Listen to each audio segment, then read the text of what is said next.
राधा वल्लभ श्री हरिवंश।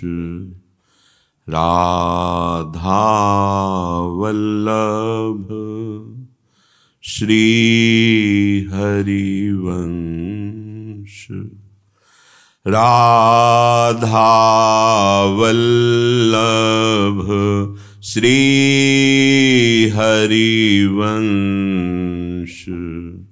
राधा वल्लभ श्री हरिवंश। वृंदावनेश्वरी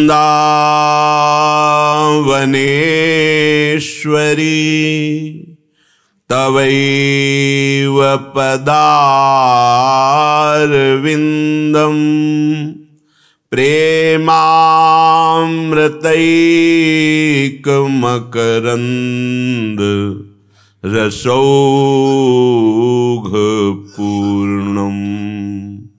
हृद्यर्पितं मधुपते स्मरतापमुग्रं निर्वापयत् परमो शीतलमाश्रयामि। निर्वापयत् परम शीतल माश्रयामि। राधा राधा राधा राधा।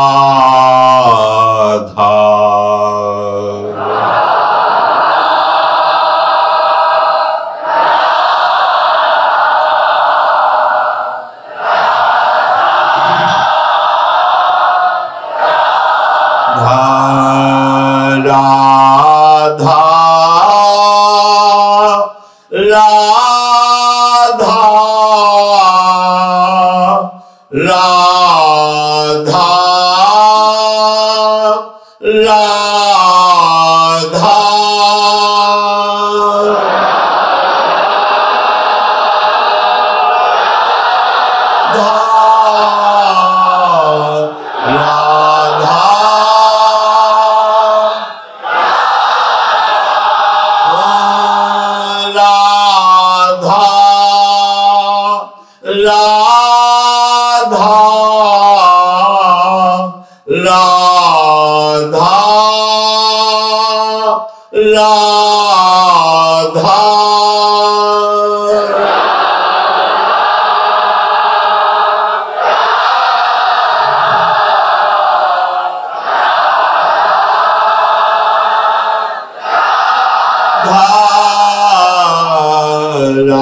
राधा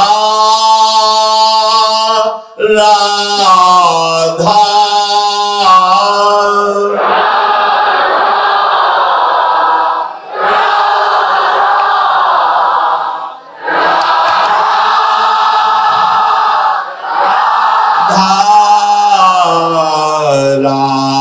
राधा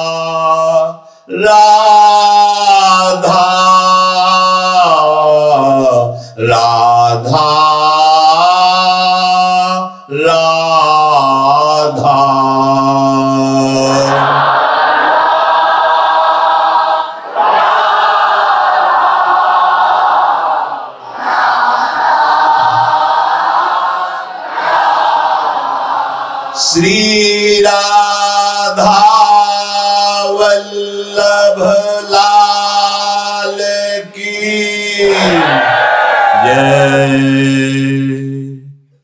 परम सच्चिदानंद घन प्रेमानंद स्वरूप नवनिभृत निकुंज महामहिम परम पावन श्री वृंदावन धाम, श्री वृंदावन धाम के लाडिले युगल चंद प्राणाराध्य श्री प्रिया प्रीतम जो समस्त हित परिकर निज परिकर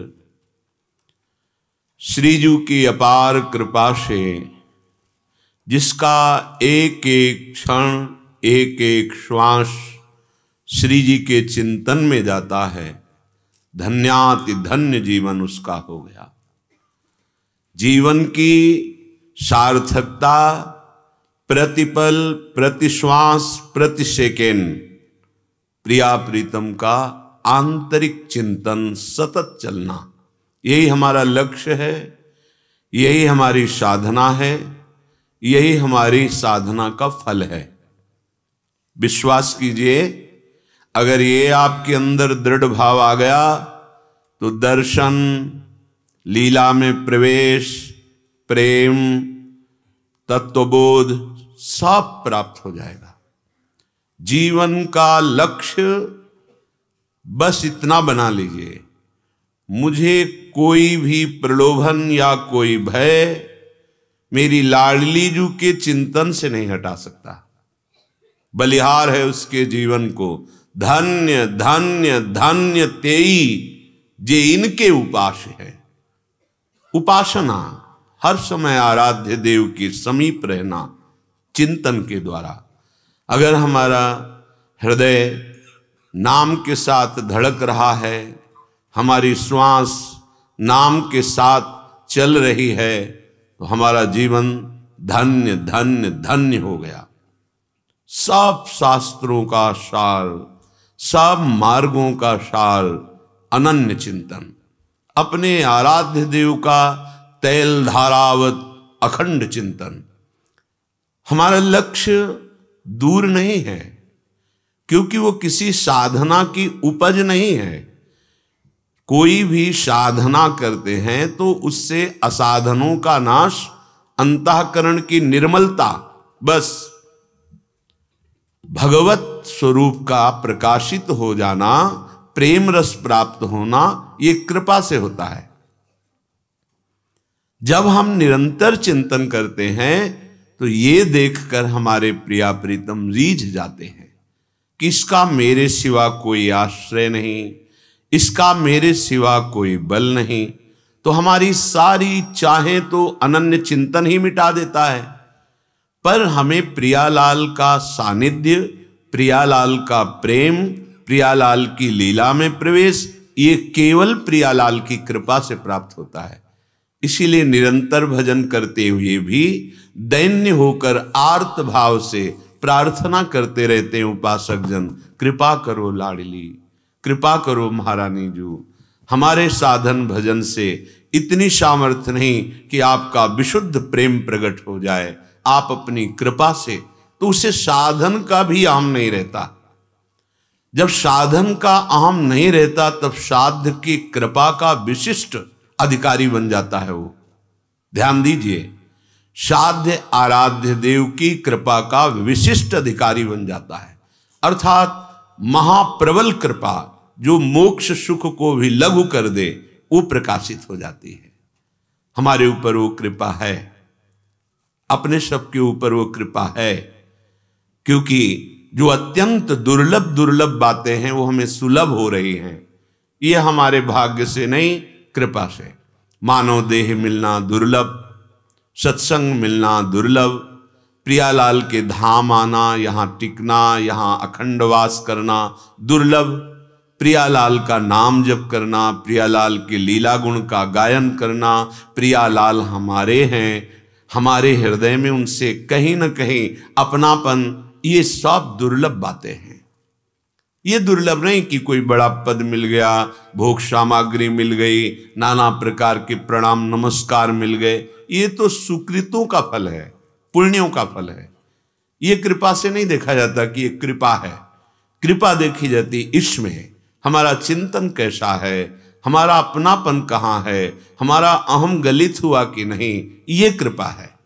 श्रीपाद प्रबोधानंद जी महाराज कह रहे हैं कृपा करके, राधा माधव केली कानन भुवम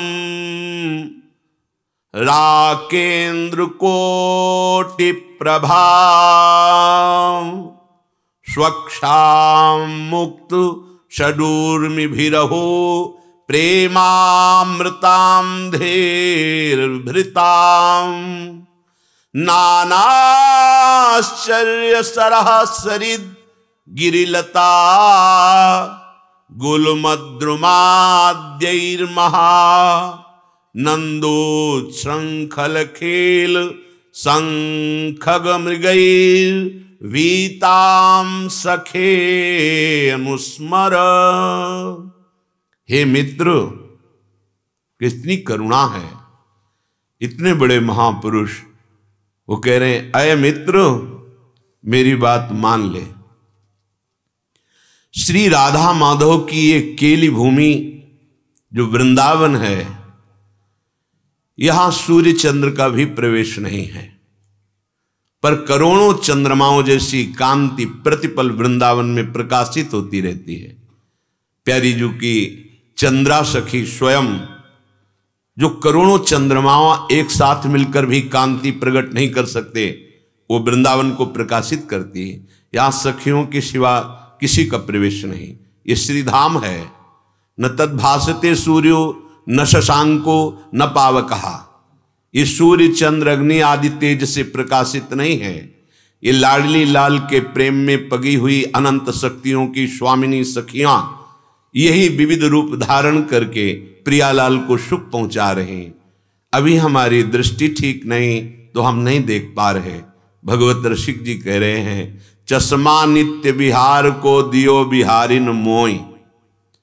वृंदावन की जो महिमा गाई जा रही है उसको देखने के लिए चश्मा मिलता है, वो देती है महारानी जू, लाडली जू, जिनका वृंदा विपिन है, वो हमें दृष्टि देती है। जब हमारे हृदय में प्रियाजू के चरणों की ठसक आ जाती है, कितना महाबल है। अरे जिनके बल से भयभीत होकर वायु प्रवाहित होती है, मृत्यु अपना कार्य करती है, भुवन भास्कर प्रकाशित होते हैं, पृथ्वी जल में नहीं डूबती, सब अपने अपने शासन में रहकर कार्य कर रहे हैं।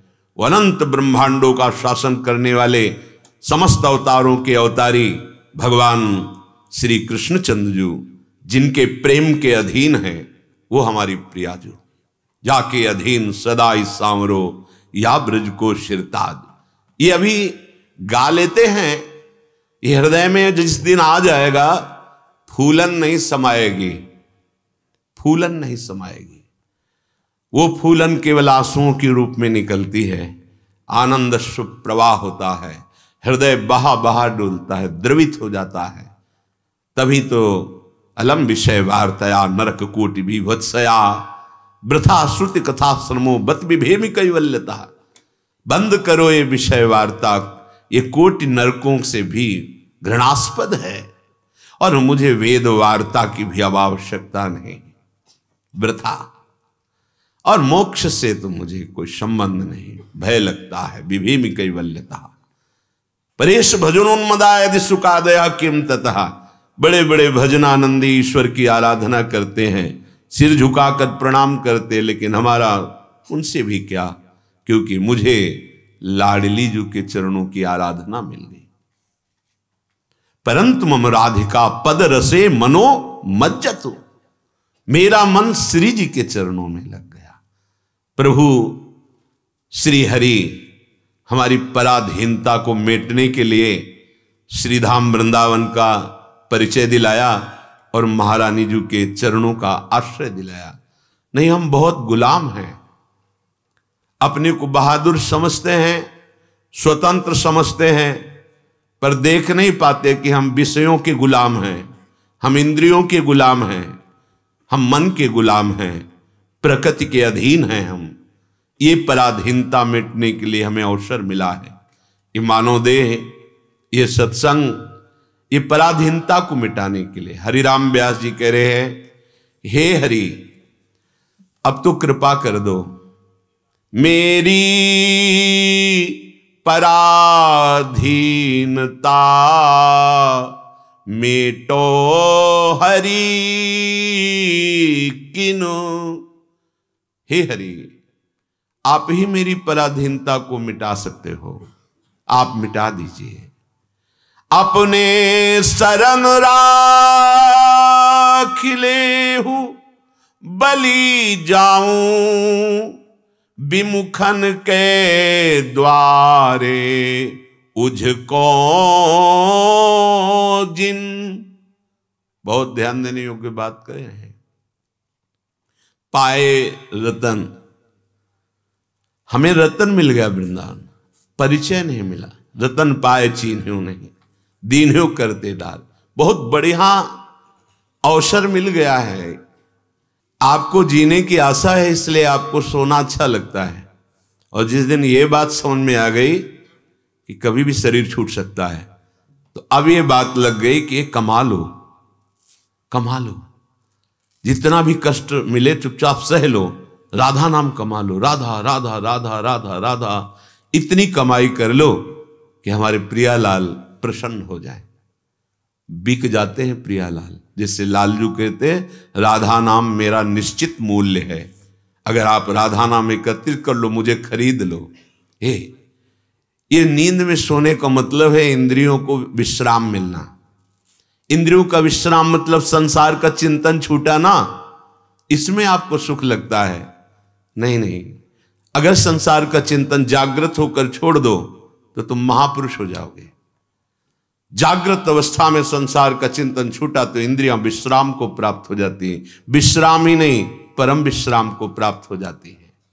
हे हरि अपनी शरण में ले लो, बलिहारी जाऊं, ये विमुखन के द्वारे हमारा जाना बंद करवा दो। कैसे?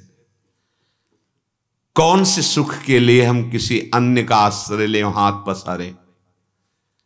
बड़ी बुद्धि मारी गई है। यदि प्रभु का आश्रय लेकर के हमारे अंदर और किसी से चाह प्रकट हो जाए कि अमुक हमें फल देंगे, अमुक हमें धन देंगे, अमुक हमें वस्त्र देंगे, अमुक हमारी व्यवस्था करेंगे, तो धिक्कार है तुम्हारी शरणागति को।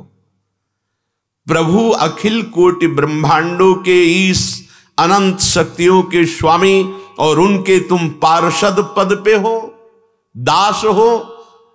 जिन विषयों का साधना अवस्था में ही महत्व नहीं रहता, उन विषयों का तुम आश्रय भी लिए हो, हरि शरणागत कहलाते हो। कैसे? बड़ी विडंबना है।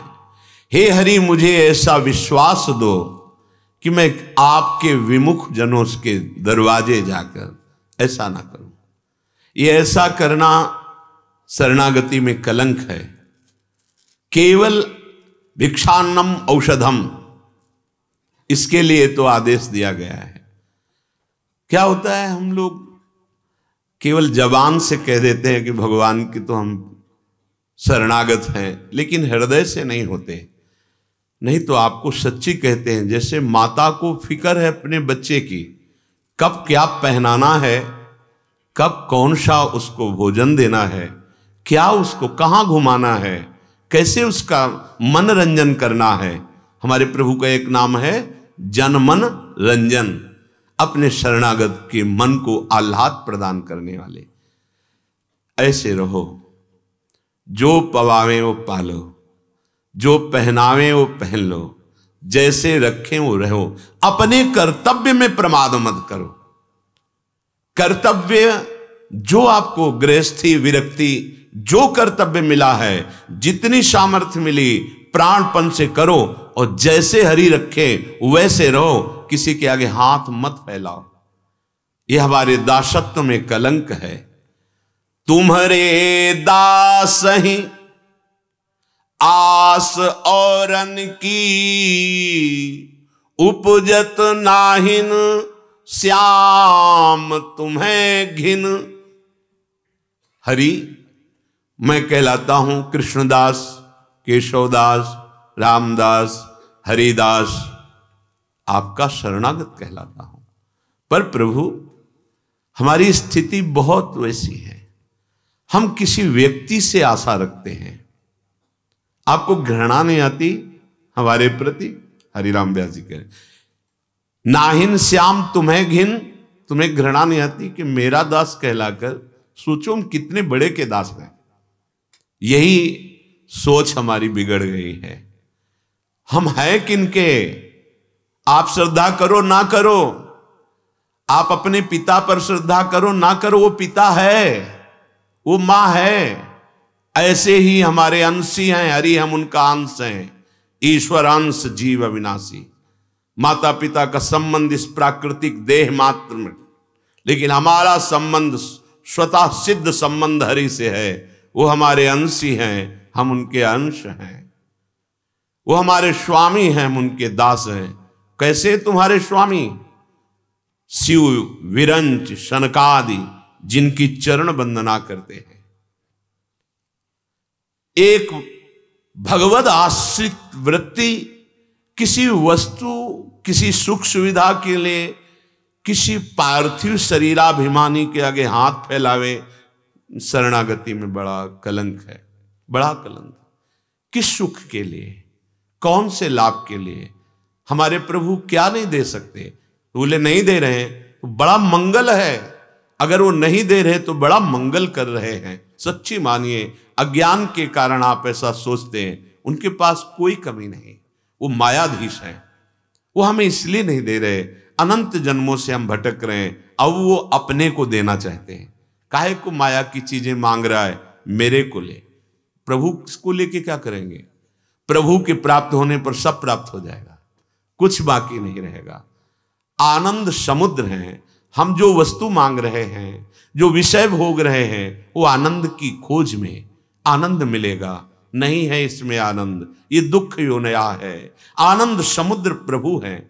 हे प्रभु, आपका कहलाकर औरों के आगे हाथ पसार, किसी लिए भी हाथ नहीं पसारना।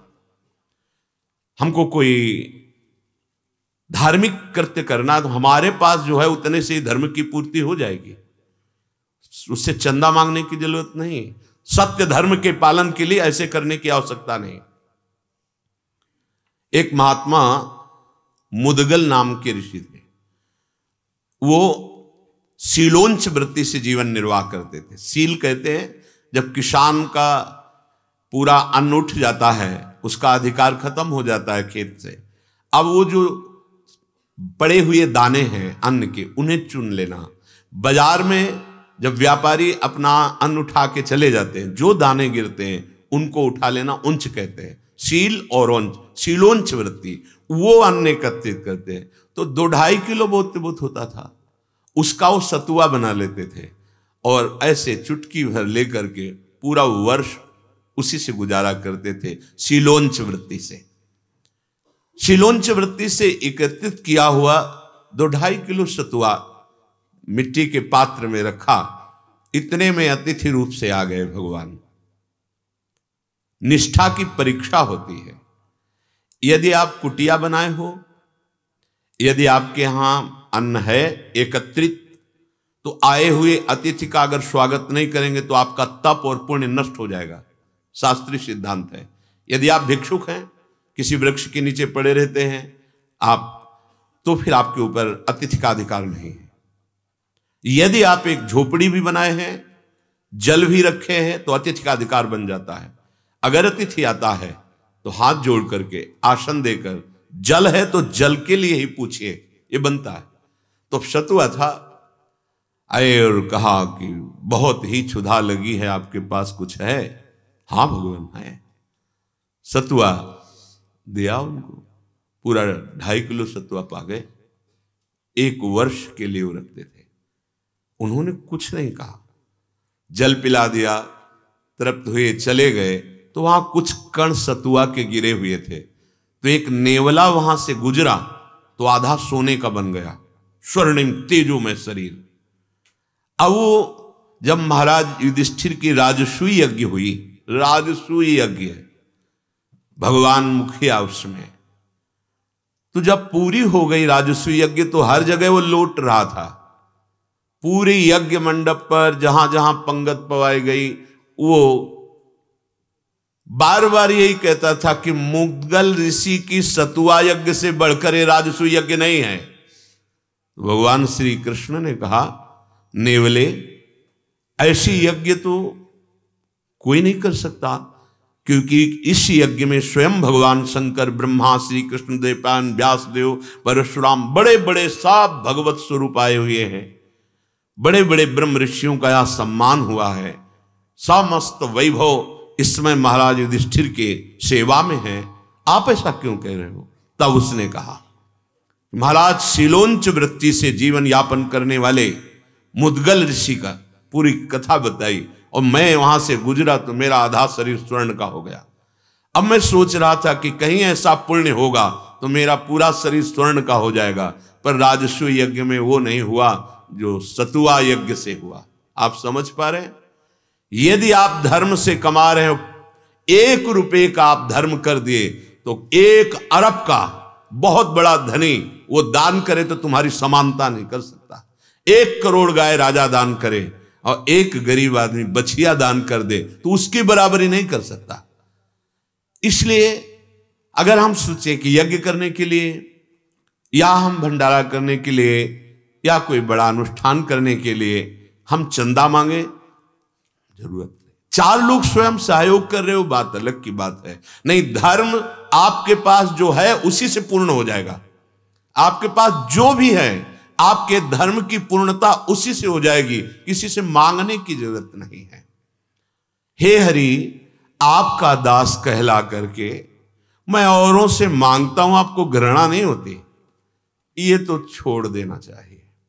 अंदर से चाह नहीं रखनी चाहिए और ऐसे कभी नहीं करना चाहिए। श्री, कीर्ति, बुद्धि, ह्री ये सब नष्ट हो जाती है जो ऐसे करता है। पूज्यपाद उड़िया बाबा जी के वचन थे, अगर विरक्त है तो एक ही जगह केवल आज्ञा है, क्षुध व्याधिस चिकित्सताम। क्षुधा रूपी व्याधि की चिकित्सा के लिए भिक्षान्नम औषधम, भिक्षा रूपी अन्न औषधि से हरि का आश्रय लेकर जो वैराग्य मार्ग में है वो केवल भिक्षाम दे, राधे श्याम, जो रूखा सूखा जैसा मिला बस उससे गुजारा करना, ये मांगने की तो बात है नहीं। हरि के आश्रित जनों की कई वृत्तियां होती हैं, जैसे एक होती है आकाश वृत्ति, ये महान वृत्ति है। भगवान जो भेज देंगे जैसे रखेंगे वैसे रहेंगे, ना भिक्षा मांगेंगे ना किसी से कुछ कहेंगे, वो आकर। एक होती है अजगर वृत्ति, पड़े हैं आ गया हमारे मुख के सामने तो पा लिया, नहीं तो नहीं पाया। यह है मधुकर वृत्ति। मधुकर कहते भौरा, भौरा जैसे हर पुष्प से पराग लेकर अपने प्राणों का पोषण करता है, ऐसे वैरागी 4 घरों में जाकर माधुकरी मांगकर अपने प्राणों का पोषण करके परमात्म चिंतन में लगा रहता है। लेकिन धन मांगना या अन्य कुछ मांगना तो कहते हरि तुम्हें घृणा नहीं आती हमारे ऊपर? केतिक आयु केतिक जीवन, काहे विनाशत काज हटकत। अरे तुम्हारा कार्य था निष्काम होकर परमात्म चिंतन करते हुए त्रिभुवन पर विजय प्राप्त करना, और तुम इस छोटी सी आयु के लिए भोग मांगते घूम रहे हो। व्यवस्था की कितना, अरे हरि आश्रित रहो, वो चाहे जैसे महलों में रखे चाहे झोपड़ी में बांस दें, जथा लाभ संतोष सदा, काहू सो कछु न चाहोंगो। ये हमारी निष्ठा है, ये हमारा जीवन है वैरागियों का। नहीं, अगर मांगना नहीं मिटा तो मतलब क्या हम भिखारी हैं? अरे हम प्रेम भिक्षुक हैं, भगवत प्रेम प्राप्त करने के लिए निकले। कोई विषयी भिक्षुक है क्या? धन के भिक्षुक है क्या? नहीं, हरि आश्रित है। जो हरि आश्रित है उसको विश्वास रहता है। पूषण भरन चिंत कराही, श्री हरिवंश विभव विलसाई, श्री वृंदावन की माधुरी। अगर अपने शरीर पोषण की भी चिंता है तो अभी दासत्व तो नहीं पुष्ट हुआ। अगर किसी भी तरह के किसी अन्य आश्रय की वृत्ति, तो अभी दासत्व तो नहीं पुष्ट हुआ, दासत्व पुष्ट हो गया तो बकाया क्या रह गया? योगक्षेमम बाहम में हम स्वयं स्वामी देखते हैं। तुम्हारे दास हैं, मैं आपका दास कहलाता हूं। आस औरन की उपजत नाहिन, श्याम तुम्हें घिन, मेरी पराधीनता मेटो हरिकिन। हे हरि, मेरी पराधीनता मिटा दो, आपके सिवा और किसी से आशा न रहे, और आपसे भी आशा केवल आपके सुमिरन की, आपके प्रेम की, इसी से पूर्ण तृप्ति हो जाएगी, कोई चाह नहीं रह जाएगी। प्रभु मैं तो आपका दास हूं, ये कैसी वृत्ति हमारी कि हम औरों की तरफ देखें आशा रखकर। सिंहनी के बालक भूखे हु प्राण तजत, नहीं चरत हरिओ तृण। सिंह का बालक कभी घास नहीं चर सकता, चाहे मर जाए वो। ऐसे हरि का दास कभी हाथ नहीं पसार सकता, चाहे मर जाए। पक्का दासत्व का पता नहीं उसे, किसके दास हो। ऐसे कहाई मोर दासा, करे तुच्छ नरन के आशा, तो कहो कहां रहा विश्वासा। अरे मंगबो भलो न बाप सो, जो प्रभु राखे टेक, खुद गरज हो उनकी सो करे। प्रतिपल संभाल करते। कई बार देखा है कि यहां बाद में प्रकट होता है, व्यवस्था पहले होती है। पक्का हजारों बार देखा है। पूज्य भाई जी महाराज के पास एक पत्र आया तत्कालीन, कि श्री महात्मा गांधी के पुत्र और उनका परिकर कुछ ही समय में गोरखपुर स्टेशन पर आने वाला है, और वो भूखे हैं। 20-25 लोग होंगे, आप उनकी तत्काल व्यवस्था कर दीजिए। भाई जी को जब मिला तो बस ये था कि 1 ही घंटे में वो ट्रेन आने वाली। भाई जी अकिंचन भाव से रह रहे थे गीता वाटिका में। भाई जी ने कहा तो कैसे कैसे पत्र रख दिया। क्यों मैं सोच रहा हूं कैसे, जिसने पत्र भेजा वही व्यवस्था करेगा। अब देख रहे हैं कि वो व्यवस्था क्या होती। किसी से नहीं कहा। थोड़ी देर में घोड़े से जो चलता है खड़खड़ा इक्का, वो ऐसे नवीन कपड़े से ढका हुआ ऐसे आए। 2 आदमी पीछे थे और एक जो उसको संचालन कर रहे थे, वो 2 आदमी आए और कहा भाई जी आज अमुक के यहाँ उत्सव था, तो उनका सबसे पहले अमनिया ले जाओ, और भाई जी के यहाँ राधा माधव का भोग लगेगा, वहाँ साधक जन पाएंगे, फिर यहाँ उत्सव में तो भाई जी खीर पूड़ी कचौड़ी और सब ये आया है। भाई जी मुस्कुराए और कहा सीधे गोरखपुर स्टेशन, सीधे स्टेशन ले चलो। अब उसने कहा स्टेशन में, हाँ स्टेशन ले चलो। भाई जी भी साथ गए, गाड़ी आई, बढ़िया परोसा गया, सब पाए, भाई जी भी पाए, उन्हीं के साथ गीता। ये कर तुम अकर तुम अन्यथा कर तुम, अगर भरोसा दृढ़ है प्रभु का तो कभी प्रभु भरोसा किसी का नहीं तोड़ते। विश्वास करो। नरसिंह मेहता जी के पास इतना बड़ा पर्चा आया भात भरने का, रख दिया गोविंद के सामने। आपने ही तो पीड़ित करके लिखवाया है उनसे, ये ले वापईपुर। आश्चर्य में भात भरा, आश्चर्य में। हम प्रभु के दासों के कह रहे सिंह का बच्चा भूखा मर जाए तृण नहीं चरता, ऐसे हरि का दास चाहे प्राण निकल जाए ऐसे नहीं करता किसी से। अगर ऐसे है तो दासत्व में कमी है, शरणागत में कमी है। अभी ठसक नहीं आई अपने आराध्य देव की, मांगने की जरूरत नहीं। जैसे कोई कहता है हम प्रभु को क्यों परेशान करें मांग के, अज्ञान की बात। सृष्टि बनाने में उनको परेशानी हुई थी क्या? तुम सहयोगी थे क्या? अरे तुमको भी उन्होंने बनाया है। अपनी वृत्ति को, गलत वृत्ति को गुण मत मानो, गलती को गलती मानो, सुधार कर लो। ताही प्रभु की प्रभुता साची, जाको सेवक सच पावे दिन। व्यास ही आस राधिका वर की, जग रूठो तूठो अब ही किन। आहा, कह रहे प्रभु मैं आपसे और कुछ नहीं मांग रहा हूं, मेरी पराधीनता मिट दो। ये इंद्रियों की गुलामी, ये मन की गुलामी, ये भोगों की गुलामी, औरों के आगे हाथ पसारने की इच्छा, औरों का भरोसा आशा, इसे मिटा दो।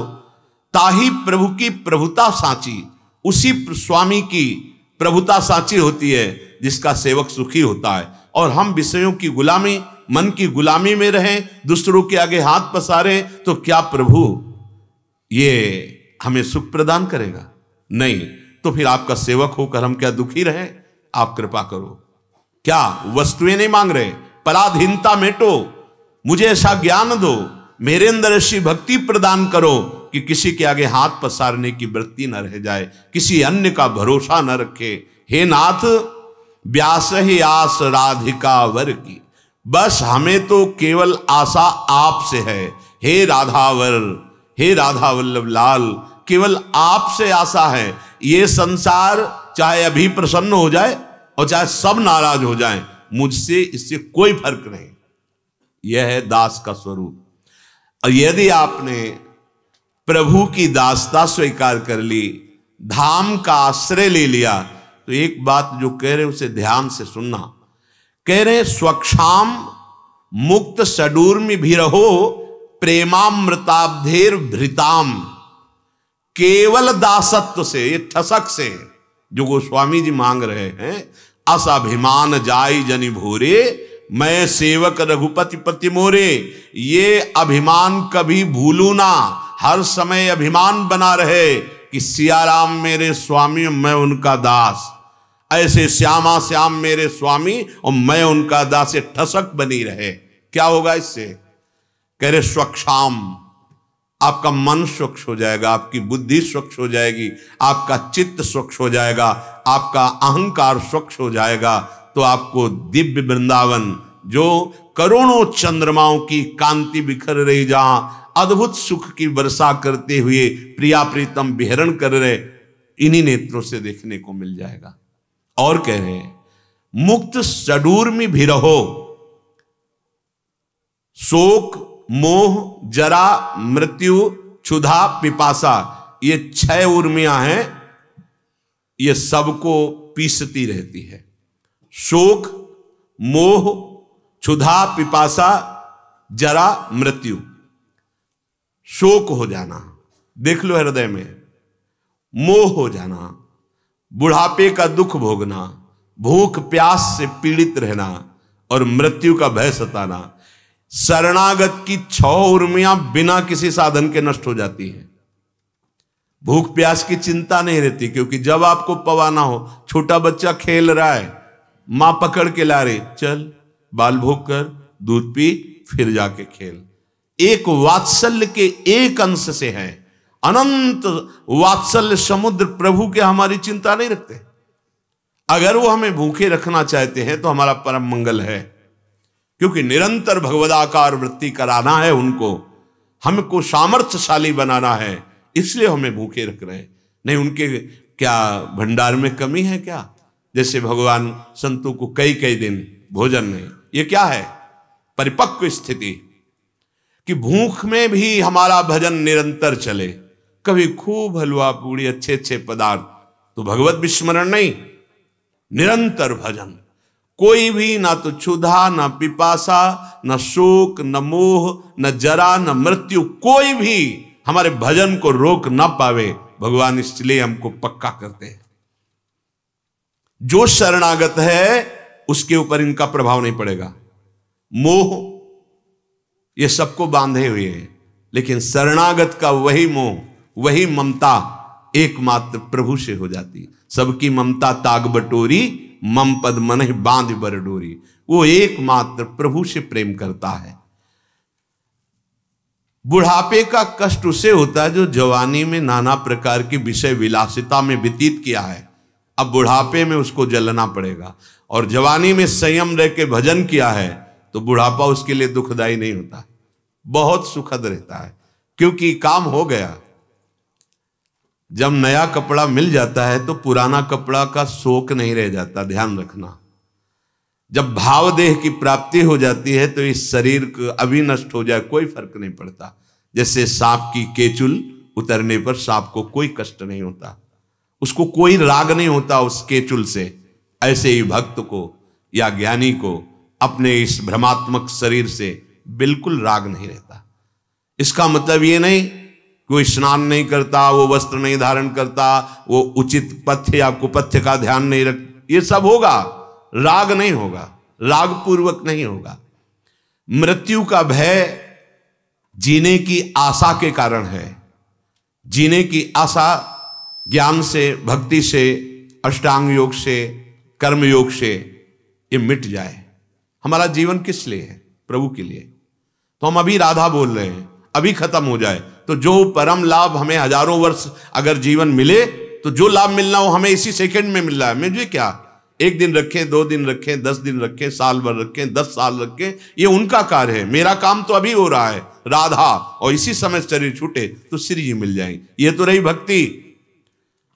अगर लक्ष्य बन जाए अपना कोई सांसारिक विषय भी, सांसारिक उन्नति भी, तो देखो लोग अपने प्राण त्याग देते हैं। अगर द्वेषात्मक वृत्ति है तो एक अपने को नष्ट करके सैकड़ों को नष्ट करने के लिए, खत्म हो गया उसको मृत्यु का भय, लक्ष्य दृढ़ हो गया। ये तो भागवतिक लक्ष्य है।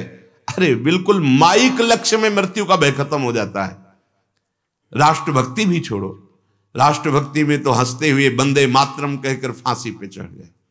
आप देखो जो द्वेषात्मक वृत्ति वाले हैं वो अपने शरीर में विस्फोटक बांध करके हजारों लोगों को मारने का लक्ष्य बनाया, तो जान रहे कि जब हमारी बटन दबेगी तो पूरा शरीर चिथड़ा हो जाएगा, मर जाऊंगा। नहीं है उनको भय, और उड़ा देते, अपने को उड़ा दिया, हजारों को उड़ा दिया।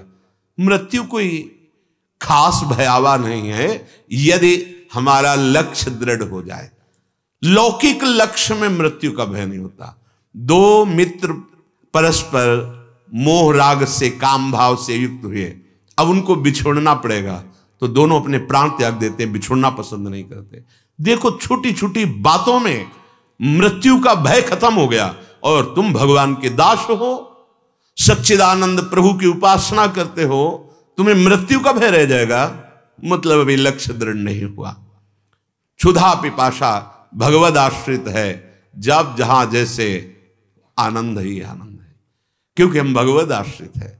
चाहे गृहस्थ हो चाहे विरक्त, जो भगवत आश्रित है। देखो सुदामा जी गृहस्थ में थे, बच्चे सब, कई दिन भिक्षान्न नहीं मिलता तो तुलसी दल अर्पित करके चरणामृत के साथ उसी में जय श्री कृष्ण आनंदित रहते। परिणाम हुआ लोकाधिपति भगवान मानो एक लोक की संपत्ति पूरी एकत्रित कर दी। ऐसी सुदामापुरी। सुदामा जी उस समय भी हर्षित नहीं हुए, नहीं आपने जो मुझे अंदर की संपत्ति दी, अपना प्रेम, मैं उससे संतुष्ट हूं, आपकी इस बाहरी संपत्ति से मेरा कोई संबंध नहीं। ये 6 उर्मियां नष्ट हो जाती है।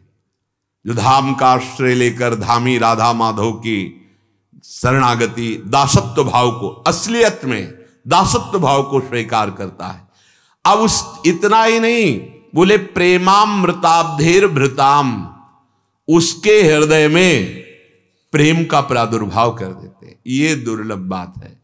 अब वो प्रेमामृत सागर जहां उसके हृदय में तरंगायमान हुआ, तो उसकी तरंग है लीला, प्रियालाल की लीलाएं। अब वो उन लीलाओं के चिंतन में, देखने में इतना डूब जाता है कि अपने आप को भी लीला में पाता है। यह है सबसे बड़ी उपलब्धि, भावदेह की प्राप्ति होकर लीला में प्रवेश पा जाना। ये सब दासत्व से प्राप्त होता है, शरणागति से प्राप्त होता है।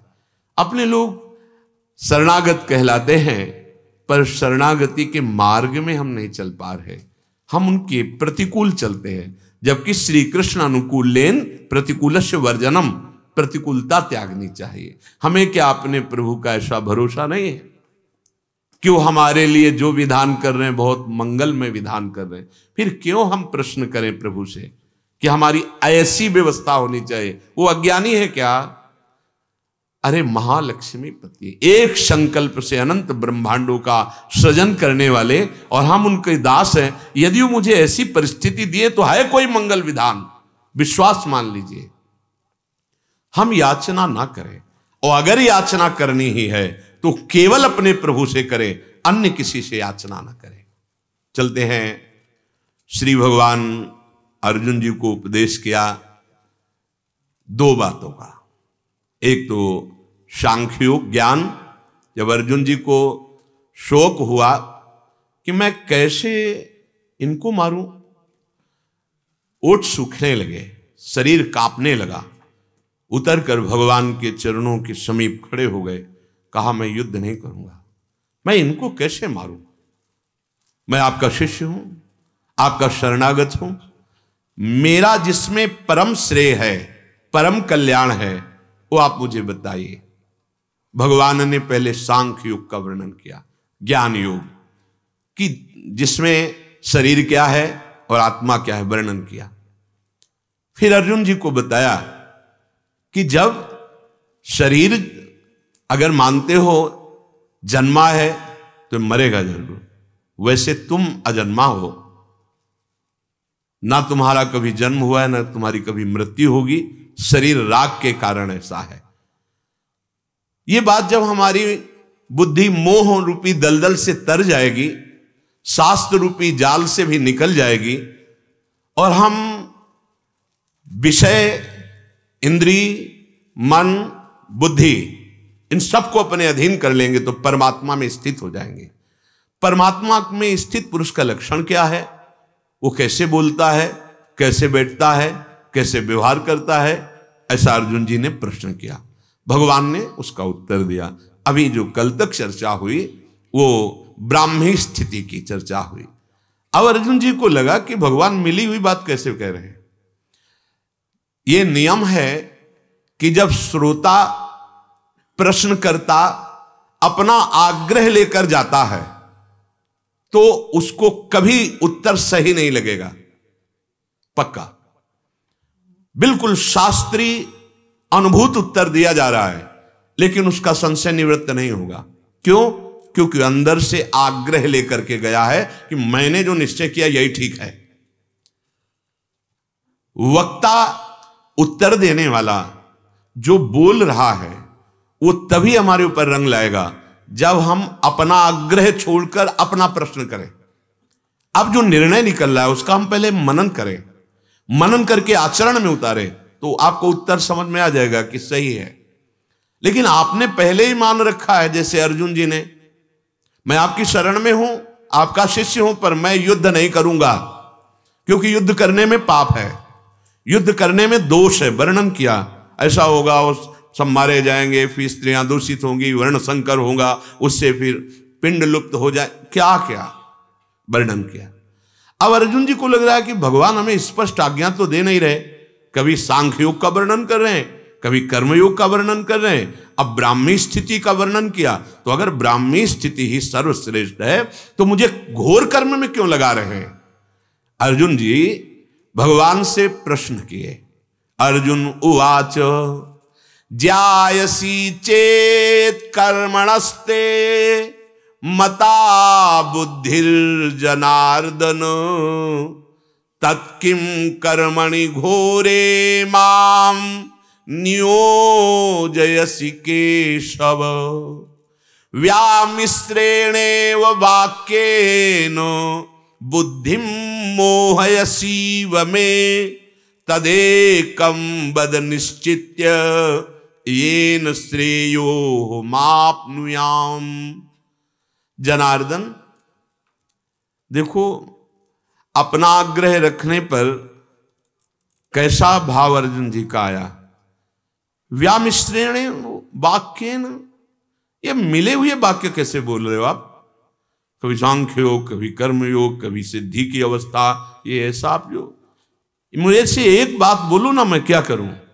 ये मिली हुई बातें बोल रहे हो। भगवान सब स्पष्ट अलग अलग वर्णन किए और सब अर्जुन के लिए वर्णन किए, क्योंकि तुम शोक के आश्रित हो, मोह के आश्रित होकर कह रहे हो कि मैं अपना परम कर्तव्य जो धर्म है, छात्र धर्म के अंतर्गत इस समय युद्ध, उसको नहीं करूंगा क्योंकि उसको करने में पाप है। तो भगवान ने दोनों भाव से समझाया, कर्मयोग के द्वारा और सांख्य योग के द्वारा। अर्जुन को मिली हुई बात लग रही। क्यों? क्योंकि आग्रह है, मैं युद्ध नहीं करूंगा। और प्रश्न भी है कि श्रेय मेरा किसमें होगा, परम कल्याण किसमें होगा, भगवान बता रहे हैं। पर अर्जुन जी को लगा कि भगवान मिली हुई बात कह रहे हैं, साफ साफ बात नहीं कह रहे। तो कहा, हे जनार्दन, ये यही प्राय होता है, जब हम अपना आग्रह रख करके जाते हैं और फिर प्रश्न करते हैं तो जब उत्तर होता है तो समझ नहीं आती, क्योंकि समझ में तो तुम्हारा आग्रह बैठा है। आग्रह दुराग्रह छोड़ करके, प्रणति हो करके, बिल्कुल श्रद्धा विश्वास करके सुनो तो अक्षर अक्षर का आपको साक्षात्कार हो जाएगा, अनुभव हो जाएगा। अर्जुन जी ने कहा, हे जनार्दन, अगर आप कर्म से ज्ञान को श्रेष्ठ मानते हैं तो फिर मुझे घोर कर्म में क्यों लगा रहे हैं, युद्ध में? ये आप मिले हुए से वचन बोलकर मेरी बुद्धि को मोहित कर दिए। यद्यपि भगवान मोह का नाश करने के लिए दोनों का वर्णन किया, सांख्य योग अर्थात ज्ञान योग और कर्म योग का। मनुष्य के अंतःकरण में कमजोरी रहती है, वो प्रश्न करना धर्मयुक्त बात है, आप कर सकते हैं प्रश्न, लेकिन वो उत्तर को अपने अनुकूल चाहता है, जैसी मान्यता की वैसा चाहता है, ऐसा नहीं होता। वक्ता से अपनी बात का समर्थन करवाना वो उत्तर नहीं होता है, उसको स्वतंत्रता दी जाए। और जो हमारी मान्यता है, अगर हमें पक्का विश्वास है तो प्रश्न क्यों किया, और अगर प्रश्न किया तो मतलब तुम्हारी निष्ठा नहीं है, तुम्हें जो अनुभव उस पर पक्का विश्वास नहीं, तो अब वो जो बोल रहे हैं श्रद्धा से सुनो और आचरण में उतारो, पक्का अनुभव हो जाएगा। कह रहे हैं अंतःकरण में कमजोरी रहती है प्रश्नकर्ता के, वो उत्तर देने वाले वक्ता से अपनी बात का, अपने अनुभव का, अपने सिद्धांत का समर्थन करवाना चाहता है। हे मेरे प्यारे सखा कृष्ण, तो अब क्या दिखे? अब मिले हुए से वचन बोल रहे हो प्रभु, साफ साफ वचन बोलो। साफ साफ बोले हैं सांख्य योग और साफ साफ बोले हैं कर्मयोग और साफ साफ बोले दोनों की सिद्धि स्थिति, पर अर्जुन जी को मिले हुए लग रहे हैं। ऐसा क्यों? कह रहे हैं कि प्रश्नकर्ता के हृदय में कमजोरी होती है अंतःकरण में, वो उत्तर देने वाले वक्ता से अपने मनोनुकूल, अपने सिद्धांत के अनुकूल उत्तर मांगता है। इसी कमजोरी के लिए कहा गया है कि सावधान, वक्ता का निर्देश तुम्हारी मान्यता के अनुकूल हो या प्रतिकूल, उसको श्रद्धा विश्वास के साथ स्वीकार करो तो तुम सत्य वस्तु को जान जाओगे। बिल्कुल सच्ची बात समझो। कई बार ऐसा देखा गया है कि हमारी मान्यता यदि गुरुदेव भगवान ना छुड़ाते तो जो वास्तविक मान्यता प्रेम रस की वो हम समझ ही नहीं पाते। जब उनका नहीं ये करना, अब बहुत अंदर से कि ये तो तस्मा शास्त्रम प्रमाणम, ये तो दुनिया का प्रपंच बुद्धि देगी, लेकिन उनकी बात ज्यों की त्यों नहीं मानेगी। अगर प्रबल श्रद्धा है तो नहीं, अभी तक तुम ही सलाह देती रही बुद्धि, वस्तु तो प्राप्त नहीं हुई, प्रेम तो प्राप्त नहीं हुआ। अब जैसा गुरुदेव बोल रहे हैं, ये गुरुदेव ही तो बोल रहे हैं। अर्जुन ने कहा शिष्यस्ते हम, मैं आपका शिष्य हूं, तो गुरु बोल रहे हैं। अब ये प्रश्न कैसे बन सकता? साफ साफ बोलो मेरा कल्याण किस, तो साफ ही साफ तो बोले। तो अर्जुन को क्यों नहीं सुनाई दिया साफ साफ? क्यों नहीं समझ में आया? क्योंकि वो अपना आग्रह लिए हैं कि मैं युद्ध नहीं करूंगा, युद्ध करने में पाप है, युद्ध करने में परिवार का विनाश है, और इस विनाश से मुझे कोई लाभ नहीं मिलना। स्वर्ग का सुख क्या, स्वर्ग का सुख क्या, ये कोई मुझे शोक से रहित नहीं कर सकते। पहले आग्रह कर लिया है, भगवान दोनों का निवारण कर रहे हैं, शोक बनता ही नहीं है। कर्मयोग की सिद्धि, ज्ञान योग की सिद्धि पर अपना आग्रह रखने के कारण अर्जुन जी ने फिर प्रश्न कर दिया। ये कमजोरी साधक को छोड़ना होगा। अगर ये कमजोरी रही तो कायरता बनी रहेगी, अपने कर्तव्य के पालन में वो दृढ़ नहीं रह पाएगा। क्या कमजोरी? जो आज्ञा हो रही उसमें क्यों म्यों अपनी बुद्धि बिल्कुल नहीं लगानी, वैसे ही चल देना है। इस कमजोरी के कारण साधक को जब प्रतिकूलता समझ में आती है कि मैंने तो ऐसा इसका भाव समझा है, ये तो प्रतिकूल बोल रहे हैं। जैसे कल एक उपासक बोला कि भाव देह में सूक्ष्म शरीर तो रहता ही है। तो हमने कहा ये सूक्ष्म शरीर नहीं रहता, ऐसा कैसे हो सकता है? भाव देह की जो प्राप्ति होती है वो चिदानंदमय होती है। अब वहां जो मन होता है ये प्राकृतिक मन नहीं होता, ये कृष्ण मन होता है। बुद्धि कृष्ण में होती है। जैसे अपने लोग तो श्यामा श्याम में मन, श्यामा श्याम में बुद्धि, श्यामा श्याम में चित्त, श्यामा श्याम में अहंकार। सूक्ष्म शरीर अब प्रकृति जन्य नहीं रह गया, अब परमात्म स्वरूप हो गया है। श्री हरिवंश सुप्राण सुमन हरिवंश गणिजय, श्री हरिवंश सुचित्त मित्त हरिवंश भनिजय, श्री हरिवंश सुबुद्धि बरन हरिवंश नाम जस हरिवंश। वृंदावन में सखियों के मध्य में विराजमान श्यामा श्याम ये हरिवंश नाम का स्वरूप है। हा हरि रा राधा वा वृंदावन सा सहचरी। अब क्या बचा? आत्मा हरिवंश, मन हरिवंश, बुद्धि हरिवंश, चित्त हरिवंश, अहम हरिवंश, प्राण हरिवंश, सर्वस्व हरिवंश। श्यामा श्याम मैं वो चिदानंद वपु सहचरी भाव, गोपी भाव, दास भाव देह प्राप्त होती है। प्राकृतिक तो त्याग होता है, स्थूल सूक्ष्म कारण तीनों मायाकृत। अब जैसे नहीं समझ में आ रहा है क्योंकि आग्रह है और यह स्थिति नहीं है, तो हम सोचते हैं कि हमें लगता है कि सही उत्तर नहीं। जब स्थिति पे होगे तो सही उत्तर आ जाएगा। हम जब आग्रह रखते हैं तो हमें बात समझ में नहीं आती, हमें बहुत बुद्धि भटकाती है। इसकी भटकना तभी मिटती जब हम कहीं ऐसे हो जाते हैं तो और कहीं ये पूर्ण रूप से सफल नहीं होगा। एक जगह है हरि गुरु, गुरु और हरि दो नहीं, हरि ही गुरु है, गुरु ही हरि है। बस हम इतना मान लें, अपनी सारी मान्यताएं उनकी आज्ञा में स्वाहा कर दे, हो जाएगा। हृदय में अपने आप वो प्रकाशित हो जाएगा।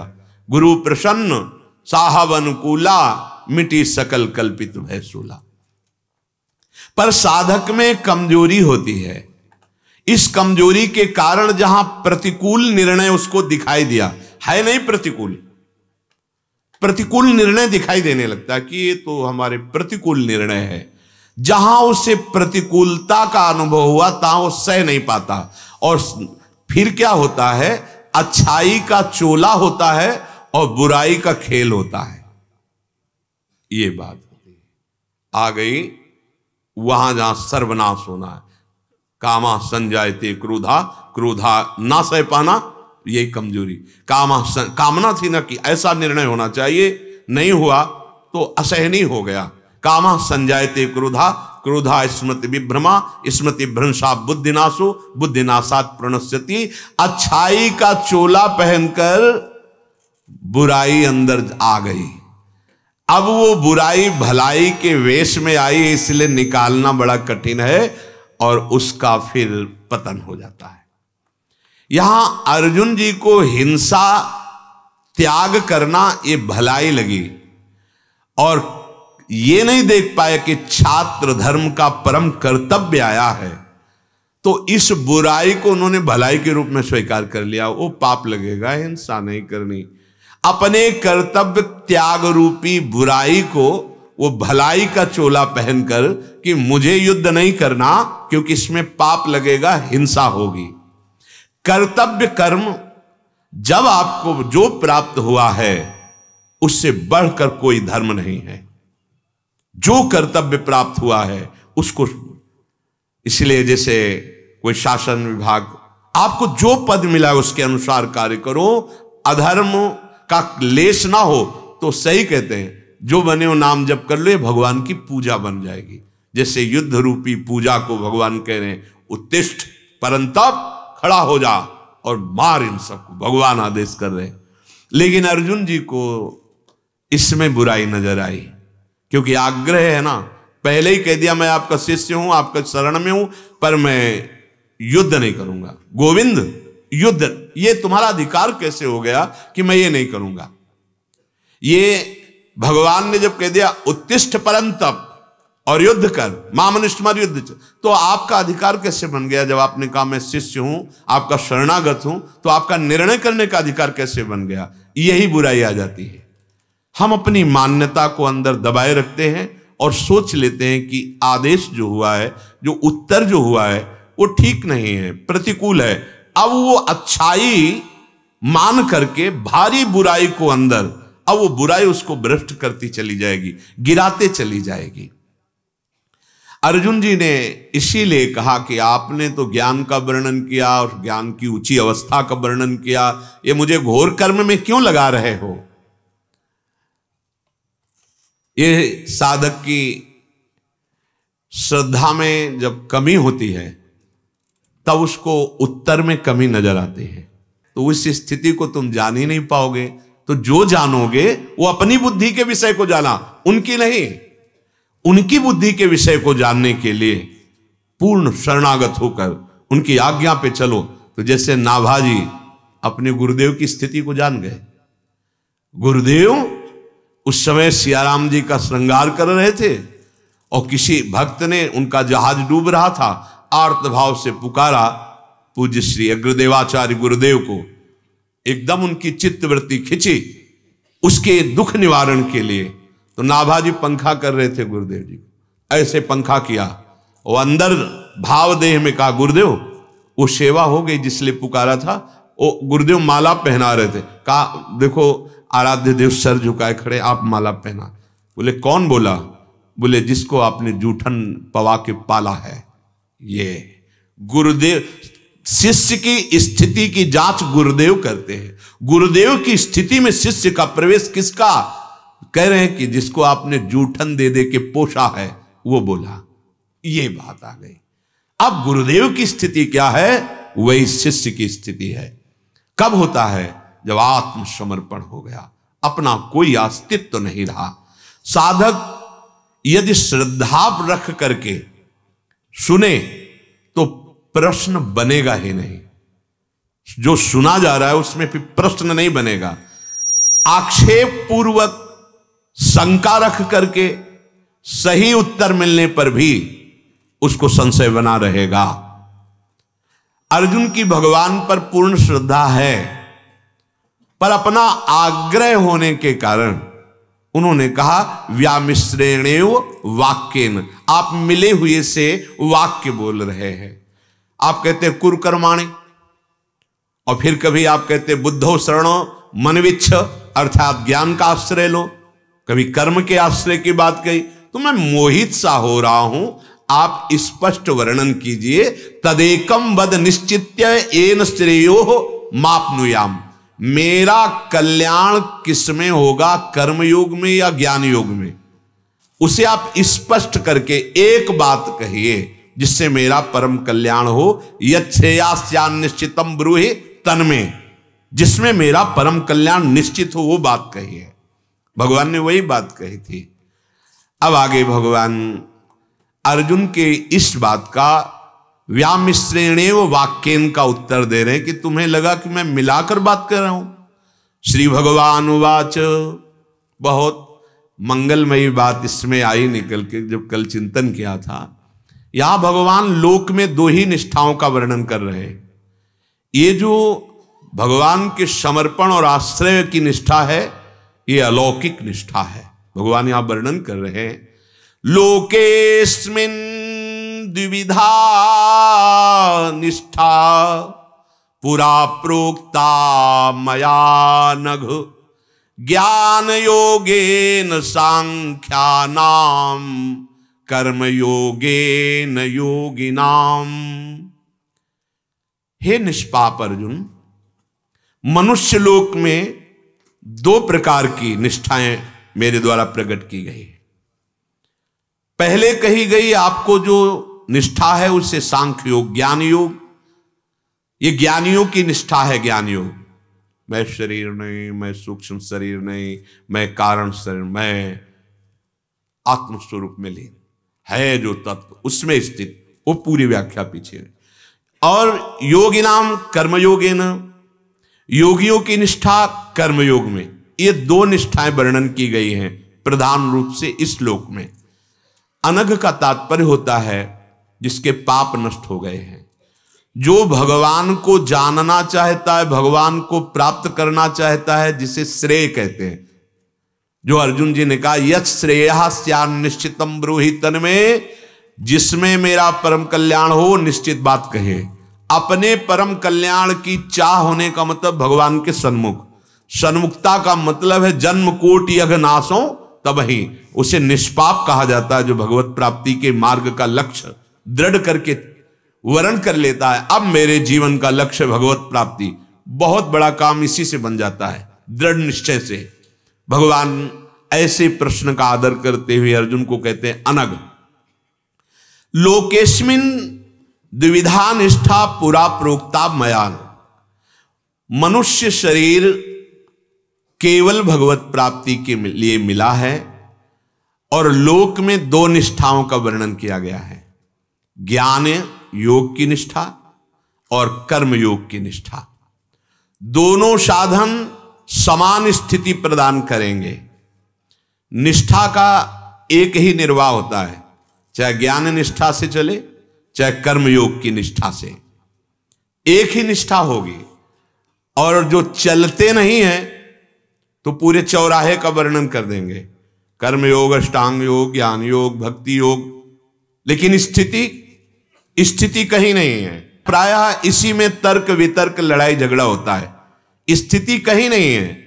जो मार्ग आपने जाना है उसको चलो, तो उस पर स्थिति तो जागृत करो, अनुभव तो करो। तो निष्ठा, चाहे ज्ञान योग में चलो तो ज्ञान निष्ठ बनो, कर्म योग में चलो तो कर्म योग निष्ठ बनो, भक्ति योग में चलो भक्ति योग निष्ठ बनो। एक निष्ठा पकड़ करके चलो तभी तो आपका कार्य बनेगा। पर प्राय ऐसा नहीं होता।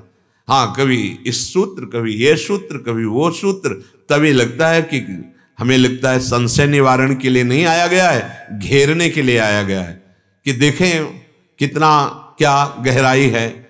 नहीं, गहराई तो समझने के लिए पहले प्रियाजू के चरणों की आराधना करनी पड़ेगी। नाभाजी को आदेश दिया था श्री अग्रदेवाचार्य जी ने कि भक्तों के पावन चरित्रों का गान करो उसी स्थिति को जानने के बाद। तो उन्होंने कहा कि आपके आदेश से रामकृष्ण हरि के पावन चरित्रों का तो गान में सहज समझता हूं, सरल समझता हूं, पर भक्तों के चरित्रों को बहुत कठिन समझता हूं, क्योंकि अलग अलग निष्ठा वाले भक्त जन हैं। तो कैसे हम वर्णन करेंगे? तो उन्होंने कहा ये हमारा आशीर्वाद है, तुम जिस भक्त का चिंतन करोगे भक्त आ जाएगा। ऐसा ही हुआ। लेकिन जब महाप्रभु हरिवंश चंद्र जी का चिंतन किया तो नहीं आए। तब उन्होंने अपने गुरुदेव से प्रार्थना की कि आपकी आज्ञा के अनुसार जिन महापुरुष का चिंतन करते थे वो हमारे ध्यान में आकर अपने पावन चरित्र को बता गए। लेकिन जब हितजू महाराज का महाप्रभु हरिवंश चंद्र जी का चिंतन किया तो कुछ स्फुरित नहीं हो रहा। तो उन्होंने कहा कि अभी तक भगवान के 24 अवतार जो हुए हैं उन अवतार के भक्तों का वर्णन किया, ये उन अवतार के भक्तों में नहीं आते। ये लाडली जू की सखियां हैं, तो अब लाडली जू ही भेजेंगी। तो स्वयं अग्रदेवाचार्य जी ने श्री लाडली जू का स्तवन किया, प्रार्थना की, वंदना की और कहा अब जाओ, अब आ जाएंगे। मतलब अगर लाडली जू के दासों को जानना है तो पहले राधा नाम की आराधना करो, राधा चरणारविंद का आश्रय लो, तब कृपामयी की करुणा दृष्टि से जान पाओगे। हाँ, भगवत रसिक रसिक की बातें रसिक बिना को समझ सके ना। सांख्य निष्ठा और योग निष्ठा पर एक ही निष्ठा से चला जाए। देखो, एक निष्ठा नहीं पकड़ोगे तो जीवन आपका व्यतीत होता चला जाएगा, स्थिति नहीं आएगी। प्राय यही कमी होती है कि हम अष्टांग योग का भी ज्ञान प्राप्त कर लें, सांख्य योग का भी, और बोलने में ये सूत्र वो सूत्र ये सूत्र हो कहां, तो आप बता दो कहां चले। तभी लगता है कि इतना समय आपका केवल मार्गों के किलोमीटर गिनने में गया, कदम एक नहीं बढ़ाया। ऐसा मत करो। ये जीवन बहुत थोड़ा है किलोमीटर गिनने के लिए नहीं। छठी करा कितने किलोमीटर, वहां से दिल्ली कितने, वहां तुम्हें जाना कहां है? बोले बिहारी जी, तो किलोमीटर मत गिनो, इधर चलो अभी पहुंच जाओगे।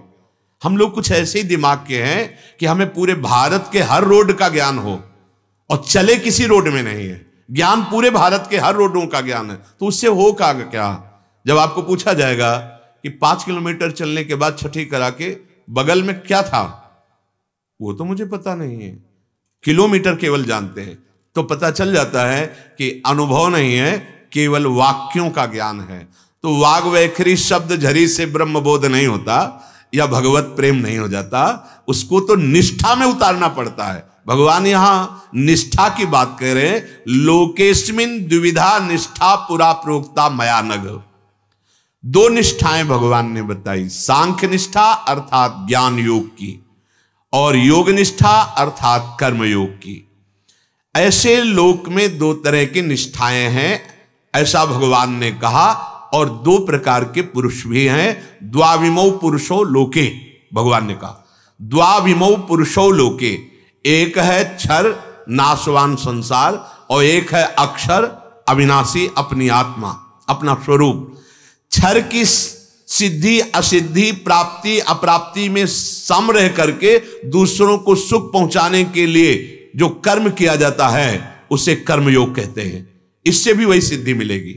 संसार में तुम्हें जो भी वस्तु बुद्धि बल मिला है, दूसरों की सेवा में निष्काम भाव से लगा दो, फल की इच्छा मत करो, फल में सम रहो, चाहे जय हो चाहे पराजय, लाभ हो चाहे हानि, सुख हो चाहे दुख, उसकी परवाह ना करो, जीवन मुक्त हो जाओगे। ये कर्मयोग की निष्ठा है। और क्षर से विमुख होकर अक्षर अपने स्वरूप में स्थित हो जाना, ये ज्ञान योग की निष्ठा है। ब्रह्म सत्यम जगन मिथ्या, सब जितनी रचना है, स्थूल सूक्ष्म कारण, सबका चिंतन हटाकर अचिंत्य में स्थित हो जाना, अक्षर में स्थित हो जाना, इसे ज्ञान योग कहते हैं। ये लोक में दो निष्ठाएं हैं और दो धारण करने वाले हैं। परंतु अब ध्यान देने योग्य विशेष बात है, क्षर और अक्षर दोनों से उत्तम पुरुष तो अन्य ही है, जिसे भगवान कहा गया है उत्तमा पुरुषस्त्वन्यः परमात्मेत्यु दाहृतः। वो क्षर और अक्षर दोनों से उत्तम है, पुरुषोत्तम भगवान श्री कृष्ण। वह परमात्मा क्षर से तो अतीत है ही और अक्षर से भी उत्तम है। अतः शास्त्र और वेद में उसे पुरुषोत्तम नाम से कहा गया है। ऐसे पुरुषोत्तम के, ध्यान दीजिए, सर्वथा सर्वभाव से शरण हो जाना, इसे भगवन निष्ठा कहते हैं। ये लौकिक निष्ठा नहीं है। लौकिक दो निष्ठाओं का, लोकेस्मिन द्विधा निष्ठा। कौन सी? ज्ञान योगेन सांख्यानाम कर्म योगेन योगिनाम। लेकिन ये पुरुषोत्तम की शरणागति भगवान श्री कृष्ण चंद्र की, बोले ये भगवन निष्ठा है, ये लौकिक नहीं है, ये अलौकिक निष्ठा है। लोक में तो दो ही निष्ठाएं का भगवान दर्शन करा रहे हैं, कह रहे हैं ज्ञान योगेन सांख्यानाम कर्म योगेन योगिनाम। इसलिए क्षर की प्रधानता से कर्म योग और अक्षर आत्म की प्रधानता से ज्ञान योग, और क्षर अक्षर दोनों से महान पुरुषोत्तम परमात्म तत्व भगवान श्री कृष्ण को पूर्ण शरणागति, इसे भक्ति योग कहते हैं। सांख्य निष्ठा और योग निष्ठा, ये दोनों साधकों की अपनी निष्ठाएं हैं।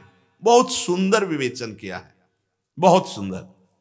ये साधक की अपनी निष्ठा है, परंतु भगवन निष्ठा ये साधक की अपनी निष्ठा नहीं है। कारण कि सांख्य निष्ठा और योग निष्ठा साधक में मैं हूं और संसार है। संसार है, प्राप्त सामग्री का संसार की सेवा में लगा देना, कोई कामना ना रखना, फल में समान भाव रखना, कर्मयोग। और मैं हूं, ये जितना दिखाई देता है ये सब मिथ्या है, ये ज्ञान योग के अंतर्गत। फिर मैं और हूं ये दोनों गायब हो जाता है। जब सिद्धावस्था आती है केवल रह जाता है। ये साधक की निष्ठा है। ज्ञान योगी संसार संबंध विच्छेद करके अपने स्वरूप में स्थित हो जाता है, ये उसकी निष्ठा है। कर्मयोगी संसार की वस्तु, शरीर आदि, बुद्धि आदि, धन आदि के द्वारा समाज की सेवा करके निष्काम भाव से मुक्त हो जाता है, ये उसकी निष्ठा है। परंतु ये भगवन निष्ठा साधक की नहीं, यह अलौकिक है। इसमें भगवान की तरफ से निष्ठा हो जाती है। समझो, भगवान निष्ठा देते हैं और भगवान उसका निर्वाह करते हैं बेपरवाह, जैसे सुदृढ़ नाविक की नौका में बैठ गए। इसीलिए भगवान शंकराचार्य जी भी कहते स्वरूपानुशान भक्ति रेव गरियसी। और सबको फिर जो जो भी सिद्धि मिली इन्हीं के चरणों से मिली है। ये भगवान निष्ठा भगवान अनुभव कराते हैं अपनी तरफ से। क्या? मैं ही सब में हूं। भक्त प्रारंभ से ही वो स्थिति प्राप्त करता है जो ज्ञानियों की अंतिम स्थिति है, सर्वम खलमिदम ब्रह्म। तो भक्त प्रारंभ यहीं से करता है, निज प्रभु में देखे मेरे प्रभु सब में विराजमान है। उसका श्रद्धा और विश्वास इतना पवित्र और बढ़ता जाता है कि वो अपने आप को, शरीर को, मन को, सबको भगवान के हवाले करके सब में भगवान देखते हुए परम सिद्धि को प्राप्त हो गया, क्योंकि वो सिद्धि भगवान देंगे। दो साधकों की निष्ठा, कर्मयोग ज्ञान योग, उनकी अपनी निष्ठा है और यहां अपना समर्पण है, निष्ठा वो देते हैं। उनके द्वारा दी हुई निष्ठा का कोई हनन कर सके, तभी जो दासत्व भाव से प्राप्त हो के माया को कहते तू अपने सहायकों से जितना उपद्रव करना चाहे करके देख ले, अब मेरा कुछ नहीं बिगाड़ सकती। क्यों? मामे वे प्रपद्यन्ते माया में ताम तरन्ति। सांख्य निष्ठा और योग निष्ठा, इसमें जानना मुख्य है। भगवान निष्ठा में मानना मुख्य है। माना मेरी प्रिया जो, और अब माना सर्वान वस्तुतया निरीक्ष परम स्वाराध्य बुद्धिर्मम मेरे आराध। ये निहाल कर दिया, निहाल कर दिया प्रभु ने।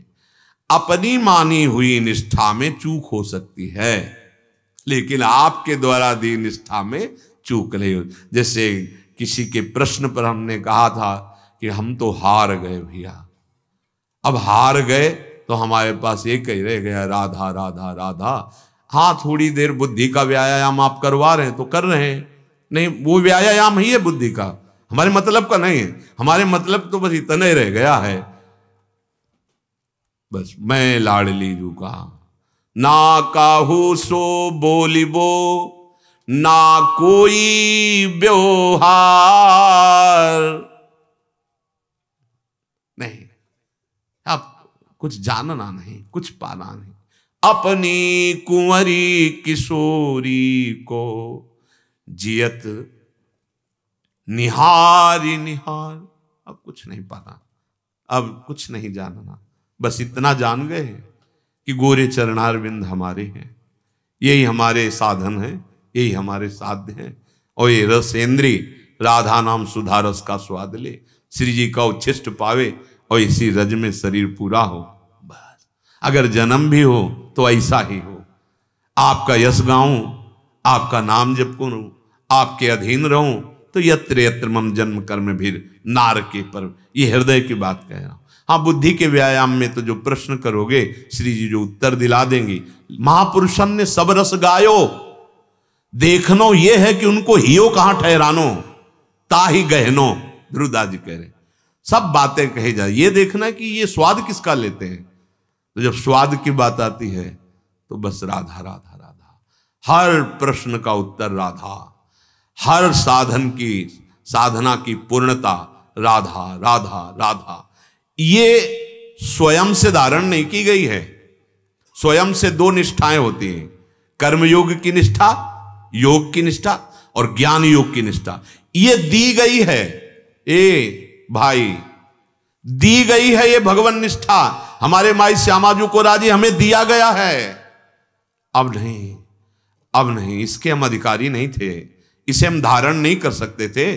श्रीमद सुधा निधि में महाप्रभु कह रहे संभाव्योपि विरंचि नारद शिव स्वयं भुवाद्यर्णया।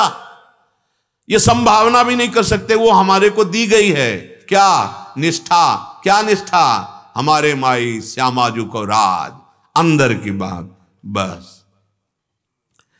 जानना एक में और एक में मानना। जानने में ये दो हैं, कर्मयोग और ज्ञान योग, और मानने में है ये हमारी प्रिया जी, हमारे लाल जी, मेरो वृंदावन। इसमें ज्यादा बुद्धि दौड़ाने की जरूरत, इसीलिए विभे में कैवल्यता, इसीलिए कह रहे हैं वृथा श्रुति कथा श्रमो बत। बेकार को हमारे सामने तुम ये वेद चर्चा करते हो, क्यों? हम अधिकारी नहीं। क्यों अधिकारी नहीं हो? आप साधु नहीं हो, भगवत मार्ग के पथिक ने।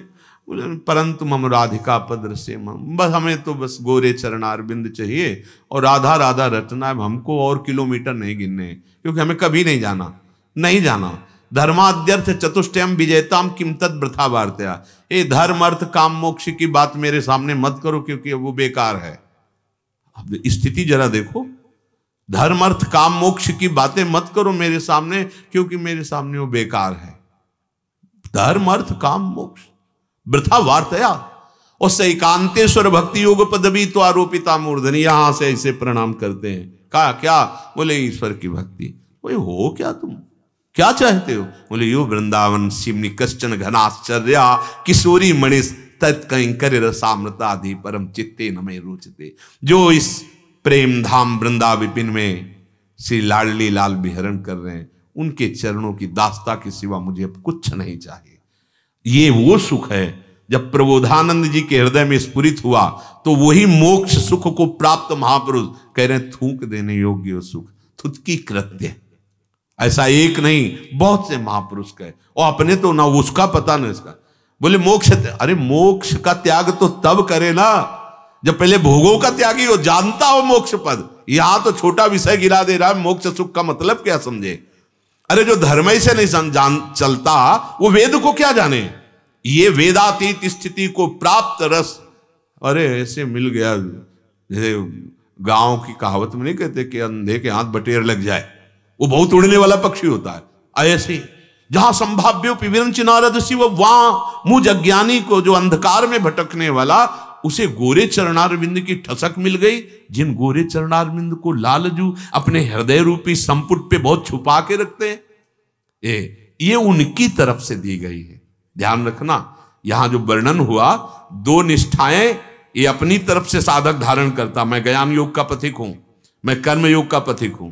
और ये क्या धारण करते कि हम न पथ है न पथिक है, हमें तो प्रियाजू ने स्वीकार किया और घसीट रहे, वही ले जा रहे, ए बेपरवाह। तभी कह रहे व्यास भरोसे कुंवर के सोवत, काहू केवल भजन को काहू के आचार। बड़ा सूक्ष्म है ये व्यास भरोसे, ये स्वामिनी का भरोसा स्वामिनी ने भेजा है मेरे हृदय में। वो अपनी तरफ से हमने धारण नहीं किया, हम जानते ही नहीं थे, स्वामिनी ने जिर दिया। ये भगवान निष्ठा प्रभु की तरफ से आती है। जैसे भक्तजन जो अनुभवी महात्मा है, यदि आप राधा राधा रट रहे हो, कृष्ण कृष्ण रट रहे हो, तो कृष्ण ही तुम्हारी जिह्वा पे कृष्ण बन के स्फुरित हो रहे हैं। जेई कृष्ण तेई नाम। ये जो राधा राधा बोल रहे हो ना, स्वामिनी जो स्वयं राधा नाम से आपकी जिह्वा पे विराजमान हुई। यहां ऐसा नहीं देखा जाता कि मैं नाम जप रहा हूं, यहां लग रहा है कि श्री जी आकर के हमारी जिह्वा पे राधा नाम स्फुरित कर रहे हैं। जैसे महाप्रभु हरिवंश चंद्र जी कह रहे हैं, को हम तो छा परम अधमा प्राण हो घर कर्मा यतन नाम स्फुरति महिमा हरेश वृंदावन से। ये तो महिमा वृंदावन की है कि मेरे हृदय में नाम। हमारे अंदर जो कुछ आ रहा है वो हमारी लाडली जो दे रहे हैं, वो हमारी साधना नहीं है, वो हम पकड़ नहीं रहे, वो हमारी निष्ठा नहीं, निष्ठा उतर रही है, वहां से भेजी गई। कितने बेपरवाह। अब इसमें अहंकार होगा क्या? बोले बड़े ये तो राधा निष्ठ महात्मा है। नहीं तो हम थोड़ी राधा निष्ठ है। वो किशोरी जू की निष्ठा किशोरी जू ने भेजी तो हृदय में आके वो विराजमान हो गए। इसमें मेरा कोई साधन, मेरा कोई बल, ये अति दैन्य होकर इस मार्ग में प्रीति न काहू की कान विचार। ये बड़ा सूक्ष्म विषय अगर समझ में आ रहा हो, बहुत बड़ी बात बन गई है, बहुत महामहिम बात आ गई है, जो बड़ी बड़ी साधनाओं से भी नहीं आती। सांख्य निष्ठा और योग निष्ठा तो साधना और साध्य है, ये साधक के ऊपर निर्भर है। चलो जैसा चलोगे वैसा तुम्हें अनुभव होगा। लेकिन ये भगवान निष्ठा ये साधक के ऊपर निर्भर नहीं है, ये साध्य के ऊपर निर्भर। ये मतलब ये बस इसमें बस एक ही बात आती है, रोना आता है कि कैसे आपने ऐसा, कैसे, बस यही न जाने कौन से गुण पर दयानिधि रीझ जाते। तो यहां तो एक भी गुण नहीं था, हमें तो लगता न जाने कौन से अवगुण पे दयानिधि रीझ जाते। देखा कि अवगुणी है, इसे कोई स्वीकार नहीं करेगा, आ जाओ मेरी शरण में आ जाओ। महारानी जी ने दया करके, करुणा करके, कृपा करके स्वीकार। ये यहाँ बुद्धि काम नहीं करती, ये सच्ची बात, यहाँ केवल हृदय का विषय है। देखो देखो कितनी बड़ी बात, ये बड़ा सूक्ष्म विषय है। कह रहे सांख्य निष्ठा और योग निष्ठा ये तो साधक धारण करता है और साधन है ये, और साध्य को उसमें आपके ऊपर निर्भर है कि कितना साधन करते हो। और यहां आपके ऊपर निर्भर नहीं, यहां आपके ऊपर निर्भर कितनी कृपा है कि हमको ऐसा मार्ग मिला। हाँ, वो प्रभु के ऊपर निर्भर है, प्रभु की कृपा उसका कार्य करेगी, प्रभु की कृपा उसको सजाएगी, संवारेगी और लाडली लाल के समीप पहुंचाए, निहाल कर दिया। बस जो लक्ष्मण रेखा खींची गई है उसके विपरीत मत जाना, विपरीत जाने वाला वो कृपा की अवहेलना करता है, नहीं, विपरीत नहीं। ये भगवान निष्ठा बहुत दुर्लभ वस्तु है, इसमें स्वयं प्रभु सारा का सारा भार ले लेते हैं, स्वयं प्रभु। तेषाम अहम समुद्धरता मृत्यु संसार अहम तो हम सर्व पापेभ्यो मोक्षयिष्यामि मा शुचः योगक्षेमं वहाम्य हम नामे भक्ता प्रणश्यति क्षिप्रम भवति धर्मात्। ये उधर से सब अब बैठे, इसमें ऐसे बैठा जाता है। बैठने का मतलब कर्तव्यहीनता नहीं, ये अंदर की बात है।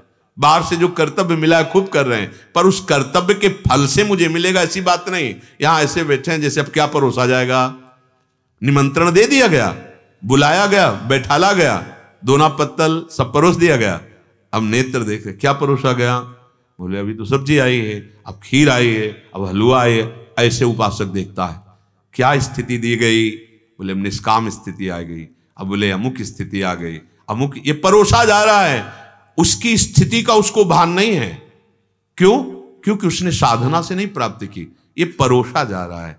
भाई ये रहस्य समझ लीजिए, भगवान निष्ठा में, हमारे माई श्यामाजू के राज में और सांख्य योग में और ज्ञान योग में साधक को स्वयं चलना है, जैसा चलोगे वैसा आपका अनुभव होगा। लेकिन यहां अगर आपको ऐसा अनुभव नहीं हो रहा तो अभी समर्पण में कमी है, आत्मसमर्पण, वो भी वो खींच लेंगे, वो भी आपकी चिंता का विषय नहीं। बस जो हम रेखा के खिलाफ चले जाते हैं, अर्थात अपने मार्ग के विपरीत आचरण, गंदे आचरण करते हैं, फिर वो भी घसीटेंगे, लेकिन समय बहुत पता नहीं कब। तो ऐसा ना, अगर हम गलत आचरण ना करें तो हम ऐसी जगह बैठ गए जैसे नाव में बैठ गए ना, अब आपको कुछ नहीं करना, वो नाविक चला रहा है और आपकी यात्रा चली जा रही, आप भजन बिना रह ही नहीं सकते। समर्पण होकर के तो देखो, अरे जिसने हम पे इतनी कृपा करके हमें स्वीकार किया, मुझ गंदी वृत्ति वाले को, गंदे आचरण में लगे हुए को ऐसे निकाल लिया, अब उसको हम भूल जाए, ऐसा कैसे हो सकता है? थोड़ा सा कोई एक बार प्यार कर दे, पानी पिला दे, थोड़ा हित कर दे, तो कई बार उसकी याद आती है। और जिसने मुझे अनंत जन्मों के कर्म के दलदल से निकाल लिया, उन प्यारी जू की हमें याद ना आवे, हम भूल जाए, अरे नहीं, ऐसा नहीं हो सकता। अब ऐसा प्राण निकल जाए पर ऐसा नहीं हो सकता। बस ये बात तभी आएगी जब आत्मसमर्पण, और वो आत्मसमर्पण करवा लेंगे आप। तो बस विपरीत दिशा की तरफ मत जाना, विपरीत दिशा की तरफ गए तो खींचेंगे फिर वही, जैसे अभी कौन अमनकुल चल रहे थे, संसारे में तो थे प्रतिकूल, उन्होंने खींचा, फिर वो खींचे, पर वो कब खींचेंगी पता नहीं, किस जन्म में खींचेंगी। अभी खींच लिया है तो काहे विपरीत मार्ग की तरफ बढ़ो। बहुत उत्तम बात।